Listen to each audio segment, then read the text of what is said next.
তো hi guys, আজকে কথা হবে আমাদের এই স্পেয়ার ফ্ল্যাগ নিয়ে। কেননা আমাদের এই স্পেয়ার ফ্ল্যাগ গুলো খুব বেশি পরিমাণ আর কি বর্তমানে তেলের জন্য খুব বেশি পরিমাণ শর্ট হয়ে যায়। আর শর্ট হওয়ার কারণটা হচ্ছে আমাদের তেলের অবস্থা খুবই খারাপ।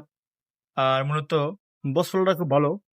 তারপরেও আমি বলবো আপনারা যারা আর কি ফ্ল্যাগ লাগান, একটু ভালো ফ্ল্যাগ লাগানোর চেষ্টা করবেন। আর ভালো জায়গা থেকে তেল ভরার চেষ্টা করবেন।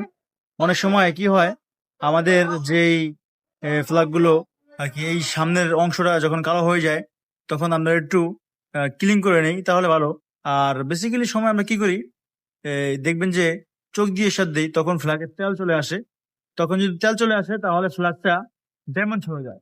আর কি ফ্ল্যাগের তেল চলে আসলে ফ্ল্যাগটা শর্ট হওয়ার সম্ভাবনা বেশি। তার জন্য অবশ্যই একটু যত্ন সহকারে আপনারা কাজ করবেন, তাহলে আপনাদের ফ্ল্যাগগুলো দীর্ঘদিন চলার জন্য উপযোগী হবে।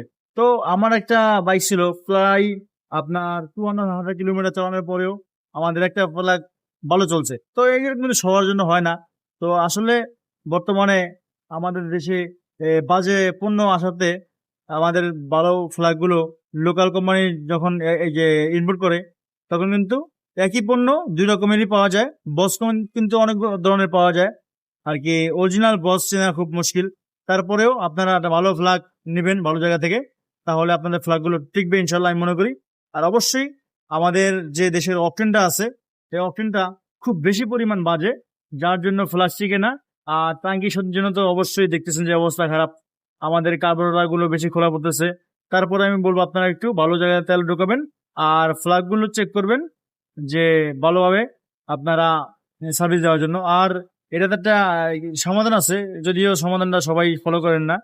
অরিজিনাল ফ্ল্যাগ গুলো কি হয়, অরিজিনাল ফ্ল্যাগ গুলো যদি আপনি ঠিক করতে চান, তাহলে এটাকে গ্যাসে আগুন ধরে এটা রাখবেন।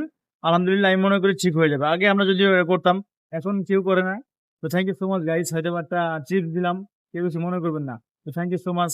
আর আপনার কমেন্ট অবশ্যই আপনি করতে পারেন, আমি উত্তর দেওয়ার চেষ্টা করবো। আসসালামু আলাইকুম।